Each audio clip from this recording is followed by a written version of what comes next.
सुरुवातीलाच आपण पाहणार आहोत आज लक्ष वेधून घेणाऱ्या 3 महत्त्वाच्या बातम्या।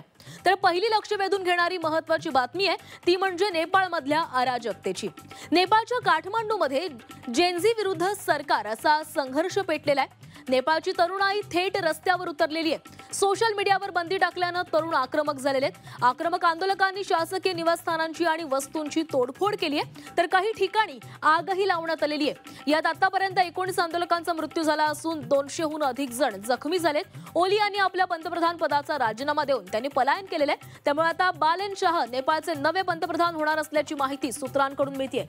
दरम्यान नेपाळच्या पार्श्वभूमीवर पंतप्रधान नरेंद्र मोदींनी आज बैठक बोलावलेली आहे। तर दुसरी लक्ष वेधून घेणारी बातमी आहे ती म्हणजे ओबीसी आरक्षणासंदर्भातली ओबीसी मंत्रिमंडळ उपसमितीची आज पहिली बैठक पार पडणार आहे। उपसमितीचे अध्यक्ष चंद्रशेखर बावनकुळे यांनी ही बैठक बोलावलेली आहे। सकाळी 11 वाजता मंत्रालयात या बैठकीचं आयोजन करण्यात आलंय आणि या बैठकीमध्ये छगन भुजबळ, पंकजा मुंडे, गुलाबराव पाटील, दत्तात्रय भरणे असे 8 मंत्री उपस्थित राहणार आहेत। ओबीसी व मराठा आरक्षणावरून सुरू असलेल्या संघर्षामुळे या बैठकीला विशेष महत्त्व प्राप्त झालंय।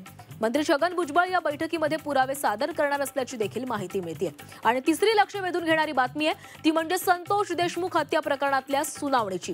मस्साजोगचे सरपंच संतोष देशमुख यांच्या हत्या प्रकरणात बीडच्या जिल्हा व विशेष न्यायालयामध्ये आज सुनावणी होणार आहे।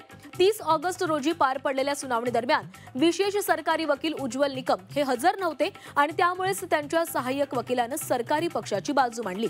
त्यामुळे आज होणाऱ्या सुनावणीत वाल्मिक कराड वगळता इतर आरोपींच्या दोषमुक्ती संदर्भातील अर्जावर न्यायालय निर्णय देण्याची शक्यता आहे। त्यामुळे सुनावणीकडे साऱ्यांचंच लक्ष लागलंय।